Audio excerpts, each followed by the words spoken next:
It's tea time! This is where we spill the tea. I mean, we're here. We're on the Jones Beach Boardwalk. Oh Dee my Snyder's calling God, in. wrap it up. We've been hanging out with the hot teas. The hot teas, by the way, are amazing. Hashtag Long Long Island Island Life. Life. Cheers. Cheers.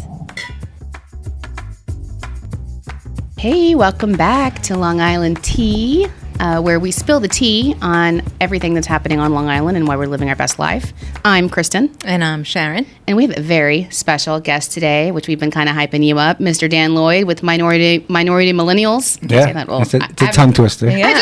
I just took my first drink, so you can't blame I me don't on even that. have a sip yet. And a Discover Long Island board member. Yes. Yay! Yes, I'm very excited to be here. Yeah, you had your first board meeting this week, right? Yeah, it was very, very insightful. Yeah, it was interesting. We're going to talk about that, but before we start, we always start the show with, how you doing? Yeah, I saw that actually, so I got to follow up.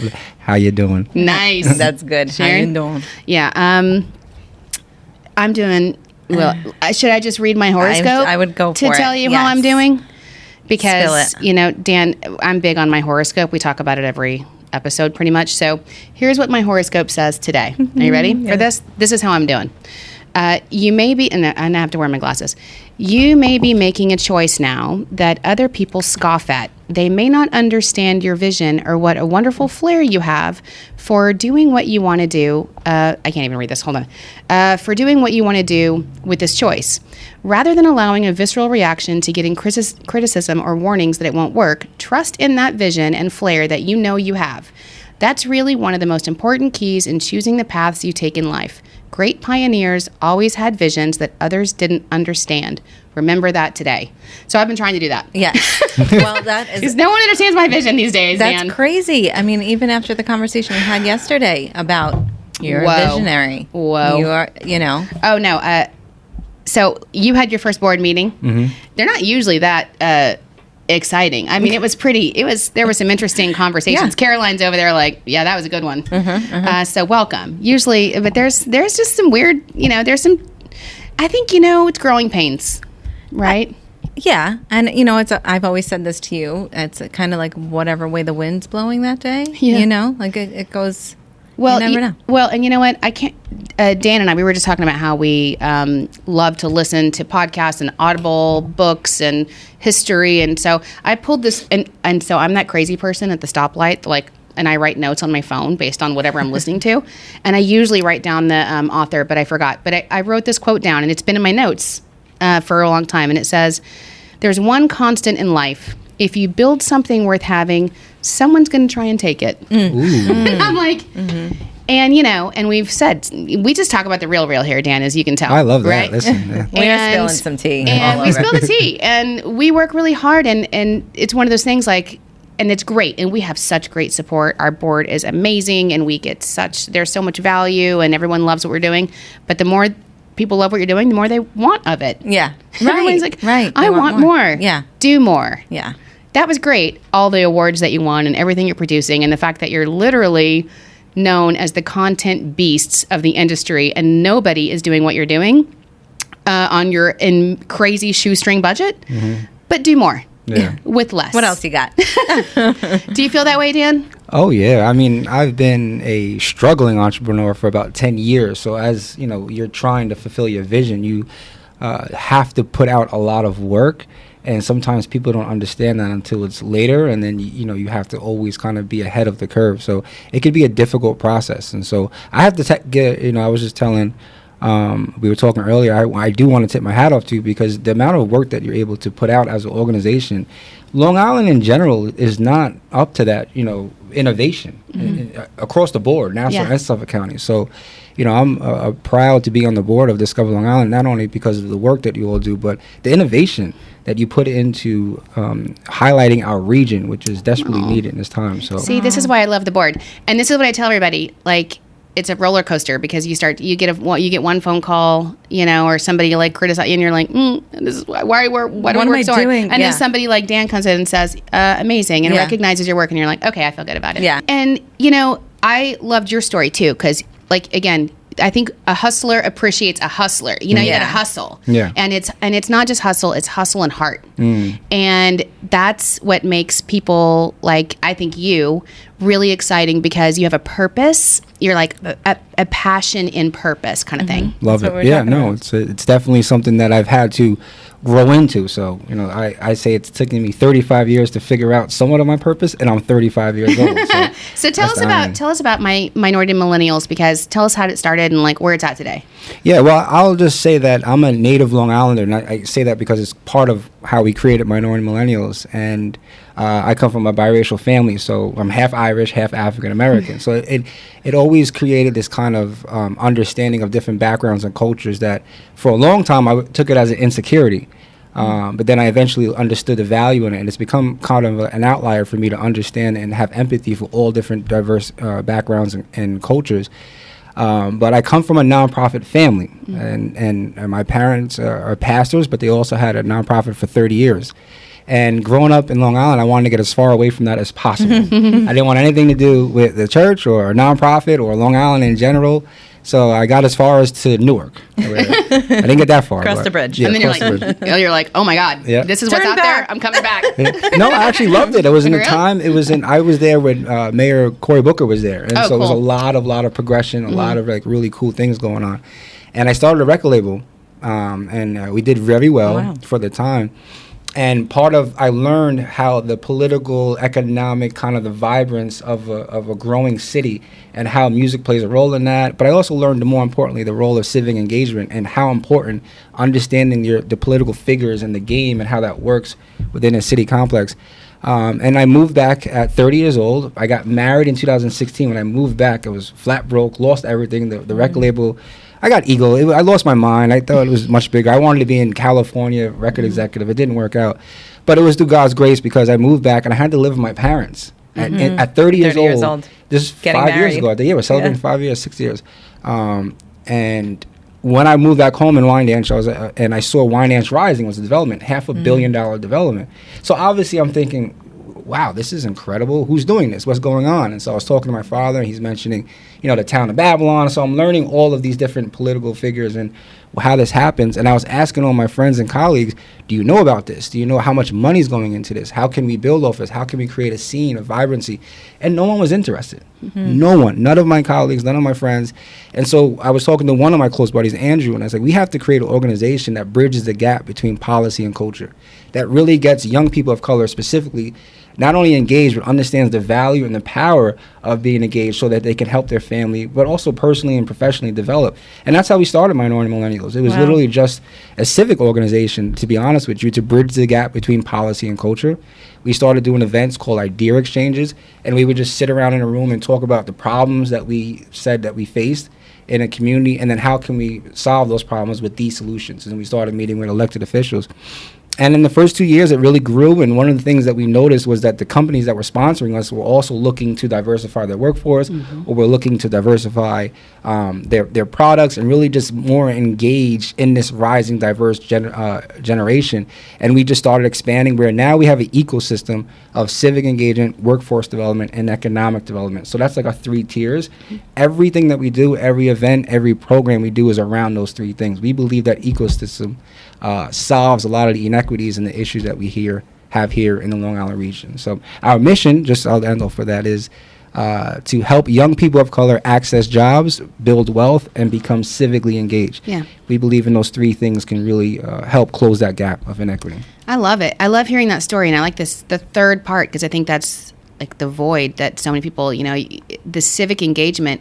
And I'm always telling people, read the paper every day. Know your elected officials. People get so wrapped up in like the presidential politics, but it's really your local politics that impacts your day to day. And that's what we need to teach our young people, because I was telling Chris earlier, we were talking, and we sit around the dinner table, and we have family dinner night, because I have like 5 teenagers in my house, and we talk about everything, and they hear all the stories. And my oldest daughter now wants to kind of go into politics and law, because she's grown up with me talking about it. And it's amazing to them when they go to school. She's doing a power and politics class right now, how much her peers don't know anything about it. And she knows, because I'm like, did you read the paper today? Did you see this? Did you see what's happening? And they pay attention. And it's amazing that it's just ingrained in them.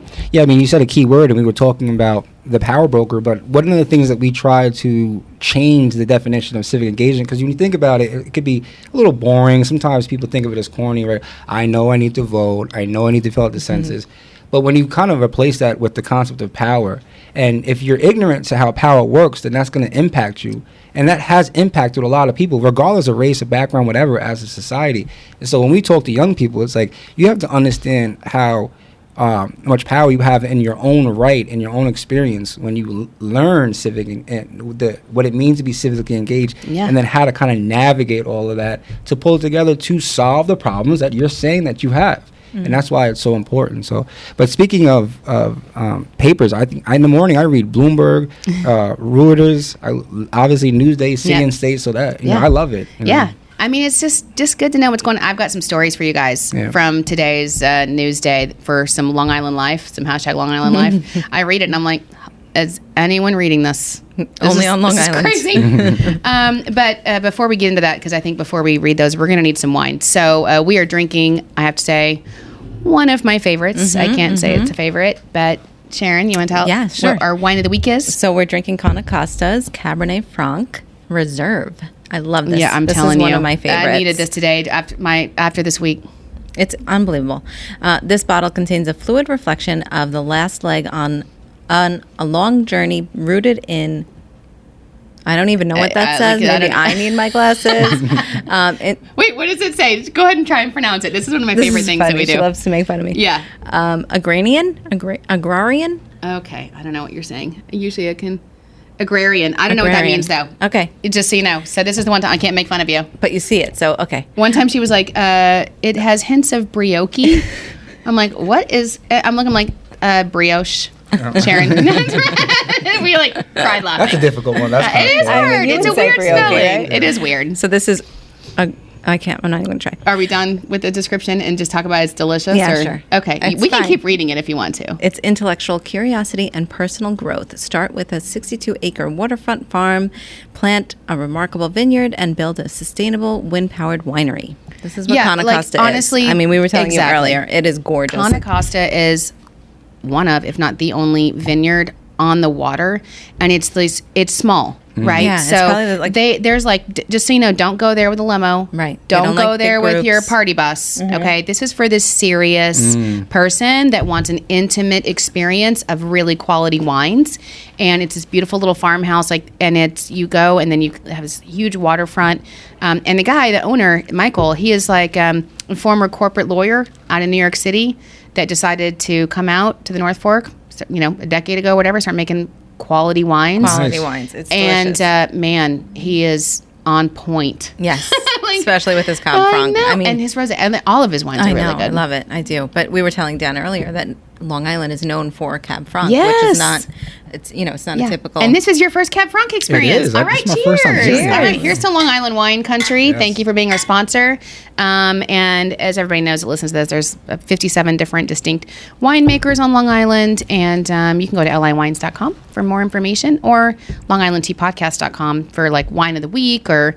And the website is perfect to tell you if you want to go with your pet, if you want to go with your kids, if you want to do a picnic, if you want to stay overnight somewhere. So if you're going to go out to the vineyards, please go to the liwines.com, or you can get there through our podcast site, and make sure you know the best one for you based on that day, because this is the best one for me today. I'm telling you right now. It's always the best one for me. And right after the board meeting, we had a really cool event at Top Golf. Did you love it? It was. I actually didn't. I wasn't able to enjoy it. You missed it because okay. he's important. He's a big deal. Yeah, he's like kind of a big deal. He's like, I gotta go. Yeah, I got things to do. He's like, I'm here for the board meeting, and then I can't just hang out with you. Yeah. Turns out at Top Golf.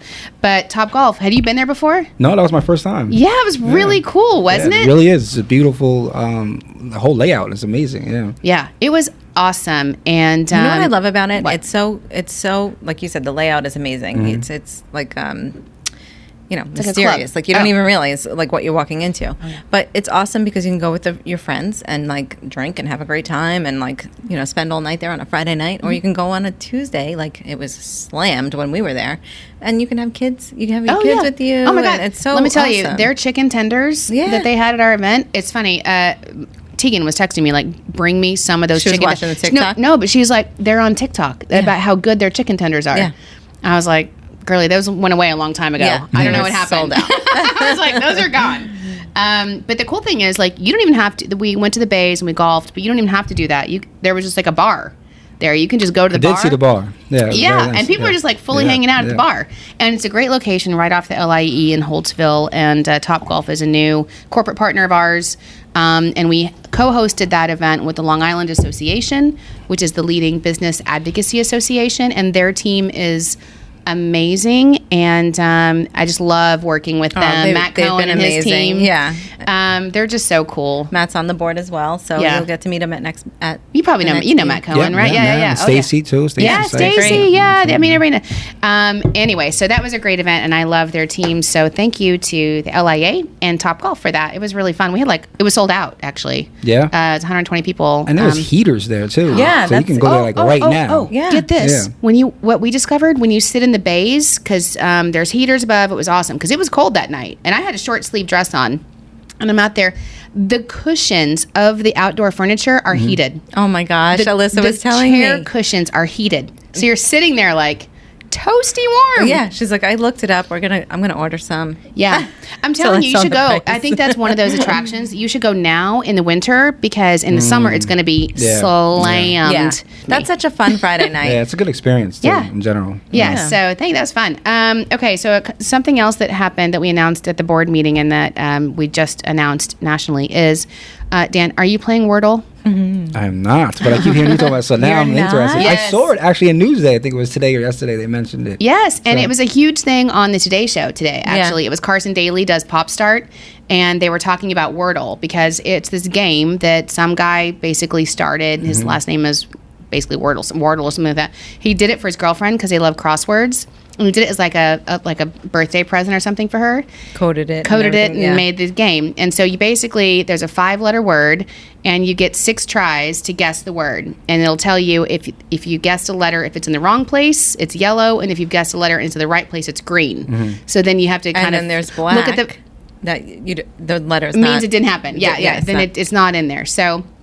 Anyway, so you get 6 tries, and then you share it. So my whole family chat, like, you share it. It's like shame. Okay. Everyone's like a total competition of get 6 how tries. many tries. I didn't get today's Wordle, and it was so easy. It was so easy in the end. You know what? But because there was so many different variations of it.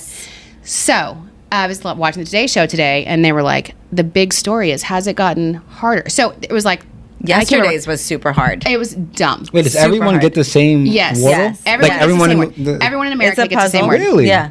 And so everyone's playing against each other. Wow. So it's great. But so it was started in November, I think. And then there was like 300,000 people playing it, in January. And now it's like 2 million people a day play Wordle, including the entire Today Show staff. Including the entire DLI staff. Yeah, of course, everybody's playing Wordle. And they were all talking about, like, has it gotten harder since New York Times bought it? So the New York Times paid 7 figures. Right. And recently, and they're like, oh, the big story is it harder now? New York Times are making it harder? I don't know. I don't think so. Well, so in fact, the interview today was the guy from New York Times was like, no, in fact, we're taking out some obscure words. So a weird thing happened a couple days ago where I was playing it, and I get up like I'm crazy. I get up super early in the morning, and I play Wordle because I'm an competitive psycho. And so I have to be the first person to send it to my family chat. Because you're like, I'm going to be the one. Yeah, I'm insane. Yeah. And so I did it, and I was so angry at this stupid word. It was agora. I'm like, what is this word? What does it even mean? It does not. And then Google it. Not even a word. I didn't get it. I mean, I cheated. I got it because I cheated, but I usually don't. But I was like, what words are to the AG that's not again? And agora, and it's like some ancient Greece something. And I'm like, that is not a word. So then Thomas played it like a couple hours later, and he's like, oh, aroma. That's what I got. I got aroma. Yeah, I'm like, No, that's heard not the word this, I yeah. got. So New York Times actually changed it that day because it was too obscure. Yeah. So I took it early in the morning, and then they were like, "This is not a real word." Yeah. Turns out, Yeah. I But was it's funny because it'll shake and be like, no, don't submit. Like whatever. Oh, it's like not a word. Yeah. Not a word. But my trick to this game is always start with the vowels, obviously. So my first word every time is beach. BEACH. Yeah, that's good. My first word is always great. Oh, okay. Yeah. That's good. So what do you get, like blank spaces or something? And then I'll show you. Yeah, I'll show. So you just type it in and it tells you if it's black, it means the word is not, that letter's not in the word. Okay. And it's got the alphabet down here so you can see the It's other like a letters. keyboard. Oh, It's a okay, keyboard. okay. And so you can see what's not in it and if your letters are in the right or wrong place. And so you're like, okay, it's got this letter, but it goes somewhere else. It's just fun. It's it's a little mind game, wakes you up in the morning. So because, like Dan said, we are always about innovation at Discover Long Island. So a couple weeks ago, we're talking about Wordle on the pod, and I was like, my daughter texted me like, oh, Taylor Swift has her own Wordle. It's called Taylordle. And I'm like, what? I want a Wordle. Taylor. You can get your own Wordle? I was like, Alyssa, get me a Wordle. Literally, you came in hot that day. I was like, Alyssa, Long Island Wordle now. Thank my you, God, please. that was Alyssa's so like, funny.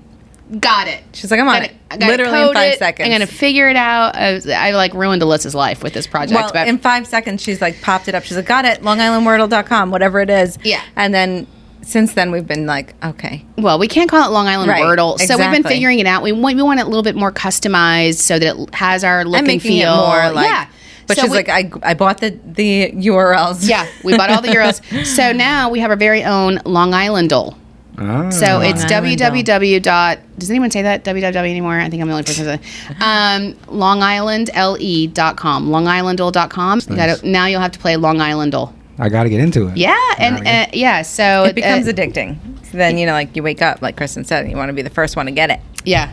Well, also you need to get. It's one of those like spoiler alert things. You got to get it before you go to Before your it goes out, because yeah. everybody's gonna tell you what it Or is. before you even go on social media. Right. You know? Yeah. You can't do. Yeah, I got to get it. So, and it's fun. And it just wakes your brain up. But thanks to the team for making that happen and for just understanding my insanity. But first of all, there was a really cool article in today's Newsday, as we always talk about, Long Island graduation rates. I'm always talking about how awesome the schools are here. Yeah. I mean, yeah, it's expensive to live here. Yeah. But dang. Yeah. The schools It's are amazing. good. I know. And our graduation rate just rose to 92.2% in 2021. Amazing. Up from 91.5. And by the way, just to give you an idea, I had to Google this, but the national average is 75 to 94. Wow. The highest, can you guess the highest state that has the graduation rate? It's a surprise. Really? Anybody guess? What do you got? South Arizona? Dakota? No, Arizona's the bottom, girly. They South pay their Dakota. teachers I'm like gonna say Florida. $30,000 a year. It's bad. Montana. Yes! No way. How Really? did you know that, Dan? It's just the most isolated state. Yes! Montana. Is that real? That's the Yes. oh. You're so Yeah, I didn't smart. Who would have thunk that? I saw that and I was like, I have seen Yellowstone and I would not have guessed that. I was like, wow. Yeah, per capita maybe. Yeah. I think Well, that's why I even was joking. That's why he said that. No, that's Yeah. funny. Yeah, that's amazing. Montana has the highest graduation rate. So kudos to Long Island. Long Island, there's 121 school districts on Long Island, and that's crazy. Yeah, it's a lot. And it's weird, and there's a lot of like somewhat controversial drama, whatever. Like, Oh, yeah. superintendents, and there's always tea. always. Yeah, Okay, yeah. and every day in the paper there's some tea on this, but they're doing something right because these kids are graduating, and a lot of them are getting their diplomas. So I had to tell you this because we're always talking about like what gets news. Dan, do you feel like this? Like sometimes we'll put like an article out, like we won a national award for social media, and like, hello, no one cares, and yet what gets a full page of news? So you know what the full page of news was today? What? There's a new bingo machine in the Smithtown Senior Center. Yep. In case full page. Yep. Full page picture, things to know about, the fact that they're luring back their seniors after COVID with the new bingo machine. And Newsday? Yeah. Oh, wow. In Smithtown. I'm like, I'm not going to lie, that sounds cool. Yeah, I'm I would excited go for them. play bingo. Okay. But I'm like, really? Full page? Yeah. Okay. Yep. And in additional news, this one I actually pulled. Speaking of senior news, this one I thought was me. Did you see this one? Effort to spare a cherished site. is the title. Okay. A plan to build a senior housing at a bowling alley faces opposition. Okay. So just to recap, the treasured site is a bowling alley. Yeah. Yeah. And This is Long Island. I'm just throwing that out there. And so God. I read this article and I was like, does anyone else think this is weird? A little bizarre. And it's just, it's funny. It's like there's a senior living facility. I mean, there's a big need for that on Long Island right it now. turns out. And also very lucrative. But they had a town meeting and they're like, out of the 60 people attended and almost a dozen opposed this site. I'm like, almost a dozen? So out of 6 people that were there, a handful of people actually opposed it. So this is the whole article. That's the opposition. The article is about the opposition, not the senior center that's being. I don't know. What do you think about that? Long Island is known for being opposed to development. So I know. That's the Yeah, bad they're worried reputation. about. Let's see. Close to a dozen raised concerns about infrastructure, service, and traffic at the senior center. And Smithtown? Oh my God! No. It's in East Islip. East Islip, okay. And it's interesting because people are really upset over this. They have a Facebook page, and the organizer, they do. yeah, about it. And the organizer said she's concerned about traffic congestion, which I think is funny because, like, where are the seniors going? And she said the bowling alley has been part of the landscape for many years, and the facility would strip East Islip of its neighborhood feel. And this is my favorite part. People feel like the bowling alley is part of their family. Well, is it Islip Lanes on Montauk Highway? Okay. No, it's I forget the name of this place. East Islip Lanes. Oh, are you? No, Sharon thinks it's a. What did somebody say? I wrote this down. East Islip Senior Center is quote unquote an insult to that neighborhood. Oh my God! Seriously? I'm like, come on. right? Because it's part of. is it being used or is it vacant? I guess it's being used. She said I was bowling there with my son. I'm like, all right, people, let's not get so emotionally attached to bowling alley. And there's like 100 million of them on Long Island. It's your bowling alley? Caroline's getting all okay, offense. so Caroline and Sharon are joining the Facebook petition after this meeting. Every Tuesday? Every Tuesday. Oh my God. So that's Caroline awesome. goes to that bowling alley every Tuesday? Yes, St. Mary's would take us down there. Oh my God! All right, so I'm wrong. Okay, this is why we talk about this is Long Island life. No senior center for you, East Islip. You're going to keep the bowling alley, and everyone loves it. That's hysterical. Here's an interesting thing. On the flip side, there was an article today about a new, brand new apartment building. I saw this. I was going In to talk about Westbury? it. Yeah. It's called the Shelby. I want to move there. Do you? Do you have $8,000 a month? That's what I'm saying. Oh, that's in Westbury? Yes. Westbury. Yeah, I saw that. That's crazy. Starting out at 2,500, probably for a studio. Yeah. So here it is. This Shelby in Westbury will have 210 apartments and 27 hotel units, which that was interesting. Yeah. $2,700 starting for 500 square feet. 500? That's like oh my God. that's like a hotel room. Is that even that big? Yeah, your average hotel room is probably about 270 square feet. Yeah. Right? If you stay at, like, just so you know, just give you a perception. 500 Right. square feet, $2,700. Up to $8,000 a month for 2,200 square feet. Amazing. Living large. Living large. But interesting, their other development, because you're like, who's going to pay that? But then you're like, oh, their other development is called the Vanderbilt, and it was fully leased within 6 months. Wow. And it was $4,000 to $8,000 a month. Same thing. Well, that's the dilemma with Long Island and its affordable housing, Yes.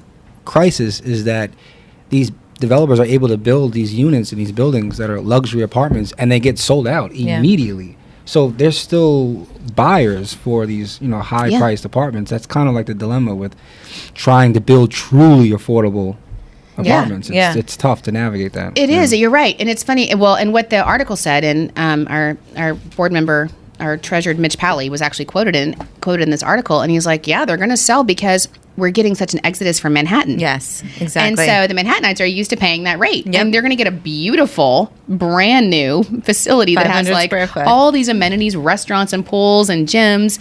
And it's what they were paying in the city. Yeah. 400 or 500 square foot in the city. Yeah. Same thing. And it's brand new and awesome. Yeah.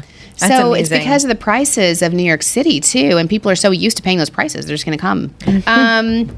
Okay, so I have some travel tea, but I thought let's skip to some celebrity. Let's get some fun.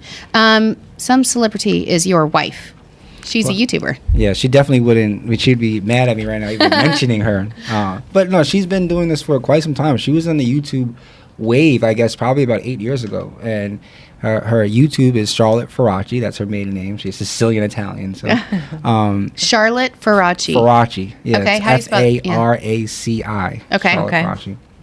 And the page focuses on, we're Christian, and so she focuses on for women of faith, Christian women in general, but and really how you kind of are going about the 21st century and just the different struggles and ups and downs in life, being a mother. She's a stay-at-home mom, but that's a full-time job, and so how she battles that, and then at the same time kind of being a mother and somewhat losing your identity in that as a YouTuber, and you want to pursue your own career. So it's very transparent. And I'm very supportive of her, and I love that she has over 20,000 subscribers. So she's Amazing. That's Yeah, good. she's really building it up, and and she's dedicated to it. Obviously, it's almost 10 years. So Yeah. Wow, that's Yeah. amazing. It's And not she's- easy. She's expecting.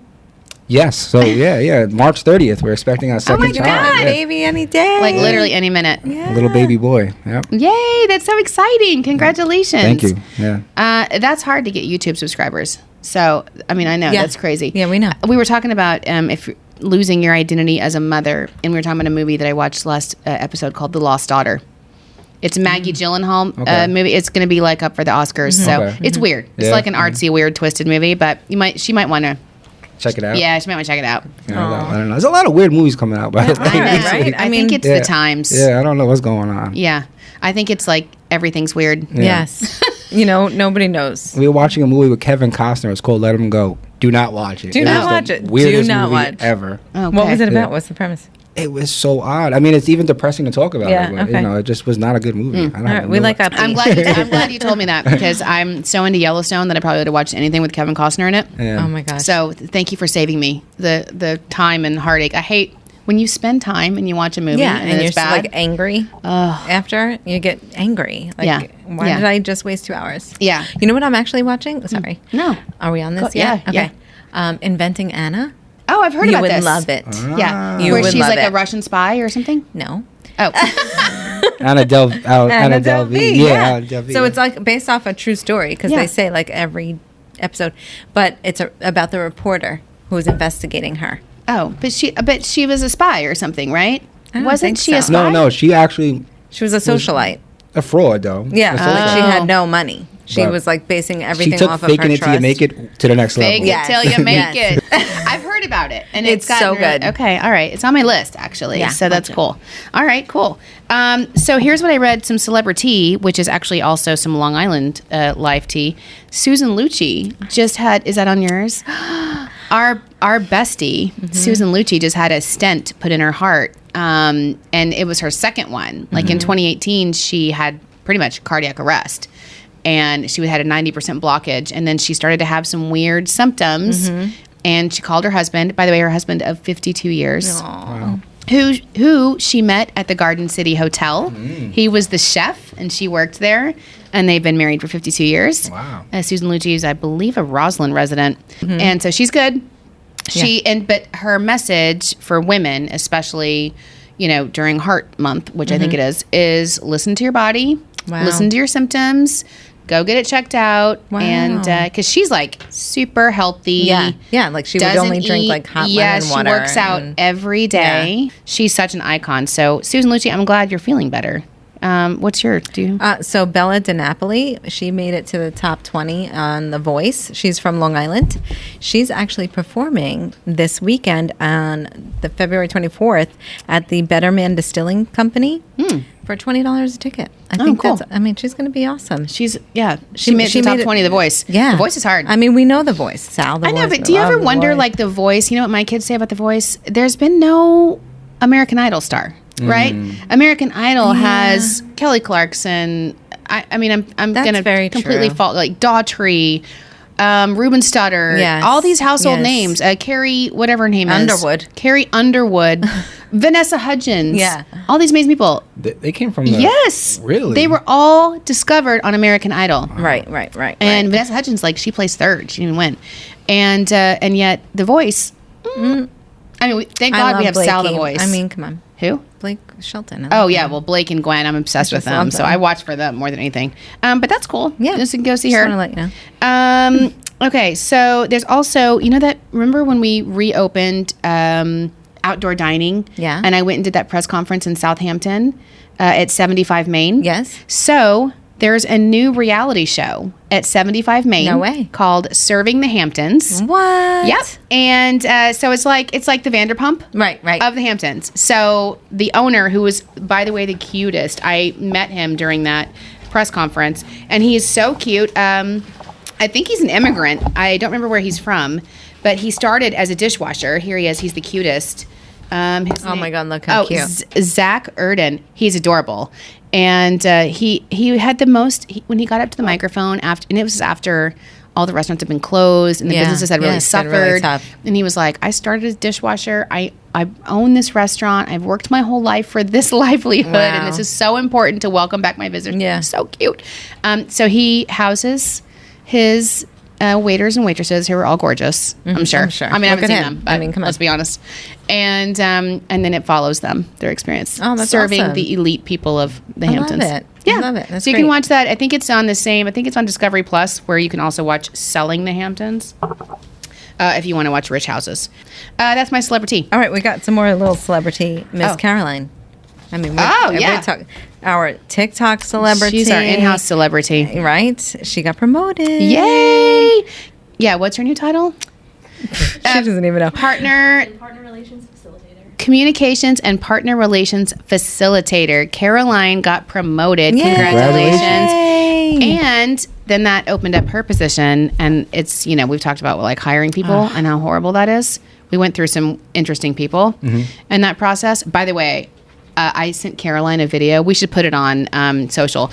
Because I also watched the Dallas Cowboys cheerleaders, making of the Dallas Cowboys cheerleaders, because I was that was my dream in life, to be a Dallas Cowboy cheerleader. Like I had the white satin jacket with the star and everything. And so I watched the show. No, I do. I had it forever. Like I remember, I'm just saying it. I remember in Brownies, we were going around the circle. Like, what do you want to be when you grow up? I love and it. it was like doctor, lawyer, teacher. I'm like Dallas Cowboy cheerleader. Unapologetically. Didn't happen. Right, There's still right. time. Here we are. You never say never. Right. But the two ladies that have made the Dallas Cowboy cheerleader franchise what it is for the last 30 years, so they have this reality show where they make the team, and it's so crazy what they have to go through. They were interviewing this one girl, and I literally recorded the video because I'm like, this is me and Sharon in interviews, because the girl's like, oh my God, and they're like staring at her, like expressions are deadpan, hysterical. like, they've been through it. Yeah. I mean, think about how many Yeah. Dallas Cowboy I cheerleaders can't. they've dealt with in 30 years. I'm sure they've seen it all, but I recorded that hysterical. video. I'm like, Yeah. this is me and Sharon. Totally. In interviews. It's bad. So we were having a tough time, and the next thing you know, Caroline sent us her close friend. She's like, her best friend. Look who's looking for a job. She's like, you know what? She'll work here. And she wants to work here because Caroline's been talking about it and how great, how much she loves it, which is the best testament, I think. Yeah, I think so too. I think, and then when we were interviewing her, she was just like so down to earth and just like spilling the, Yeah. she just totally was felt so it. cute. We loved her. so I cute. was like, she's just like Caroline, which is Yeah. why she's going to fit right in. Yep. So congratulations, Caroline. And also, speaking more celebrity kind of, I guess, but it is Black History Month, as you know, and we want to showcase some Black-owned events or Black-owned businesses and some Black history events. And we were talking about this before, and I think what is so cool is that, one of the good things that came out of the pandemic is this focus on diversity and the importance of diversity. And your timing was so perfect, Dan, with your company. In 5 years, like now everybody's like really looking for it and craving it and figuring out like how to integrate it into business, into what your culture. And so the cool part about some of these things that are happening is not just that they're exhibits or that you can go see something, but we're still learning. Yeah, like you were saying, there's actually people, like researching and seeing this history for the first time sometimes, you know? So let's talk about a couple of those places where you can experience that. So, Newsday did an article today for our readers. Newsday readers that we follow Newsday. Long Island museums showcase Black artists and their works. Artist Richard Mayhew reinventing landscape at Heckscher Museum of Art. Hofstra University Museum of Art of the Dogon, art created by the Dogon people of Mali on the 19th and 20th centuries. Experienced Black Royals exhibit in African American Museum of Nassau County, and Westbury Arts Creative Visions of Community and Cultural Reflections Connecting the Community Through the Arts. That was a lot. I know. But the basic thing is that there are a lot of really cool, and we actually have a blog where we talk about all these things. So if you go to discoverlongisland.com, you don't have to remember all this if you're driving. Go to discoverlongisland.com. We have a blog, and we'll also, this is on all of our social media that people can do. But I thought that like one of the things that was a great example was the library, Chapters in History. Bryant Library in Roslyn is actually they're actually going back and like looking back through all of the archives and pulling out historical facts I love it. I think it's so of amazing. Black history in their community. And I just think that's so cool that the libraries are doing it, the art museums are doing it, the state parks are showcasing it. And you know what? It's worth being highlighted. I think it's worth being noted. It's important. My uncle actually, so Stevie Lloyd was part of the committee that created the African American Museum in Hempstead. Oh, wow. Really? Yeah. That museum is amazing. Yeah, it really is. So we did an LITV segment on it last year, and Laura Kern went with us, and it was Joycetta. Is that right? Joycetta Pierce. Sure, Joycetta Pierce. Yeah. She was the most incredible. Humble. She's like, they just renamed it like the Joycetta Pierce African American Museum, and I remember seeing her because she was like frail a little bit, and I was like, she's talking about all this incredible history and things that happened, and I was like, is this written down somewhere? Like, have you been recording this? Because Right. well, Long Island has like even Sag Harbor. You think about the rich history of African Americans in Sag Harbor and out east. A lot of these things are not really well known. So that's starting to come out now in general because of just the migration from the newly freed slaves from down south, but those that were already up here in the east that really came to Sag Harbor and moved to Brooklyn, but then migrated post World War II and communities like Amityville and Wyandanch. So there's a huge history of African Americans here in Long Island that is really starting to resonate more and just become more aware, like you said, as an understanding of how our region has really been made up and developed. So it's awesome, and I don't think people realize the diversity that exists on Long Island if you're not from here, because you might just watch Serving the Hamptons, right, and you think that that's Long Island, but really we're so diverse from tip to tip, and especially in the in the closer we get to New York City, which is the most diverse city in the country. It's part of what makes us special and amazing, and it's part of why you can go and get incredible food in all these different villages that are so ethnic and like from every culture, right? So we're excited to celebrate every culture, and this just happens to be Black History Month, and I think every year we're just going to learn more and more about the history of Long Island, and we're going to have more to talk about. Yay. So I had a lot more to talk about. We're going to have to save it till next week because we were like, because Dan's here, and so we're like so excited to talk to him about everything, and we could talk to him forever. Next week, just so you know, we've got some travel tea for you, as well as I'm not here, so I'm going to have to give you this article. I'm going on vacation. I'm going to the Adirondacks to ski. Right. And I need to get out of here. Are you a good skier? No, I don't. I came from the desert, Dan. I don't know. Like, I gotta go. I'm just hoping not to break a hip. No, normal people don't take up skiing at my age. Just so you know. You'll be fine. I'm going to be in a lodge a lot, but that's fine. I'm excited to go to the Adirondacks because I've never been there. That's awesome. But I'm going to give you this article about. Have you heard about the avocados in Mexico? Yeah. We got to talk about this. Yeah, all right. we do. We'll tell you all about it next week. But until then, thanks for being hot tea. Make sure you please leave us a review. Oh, I want to give one shout out.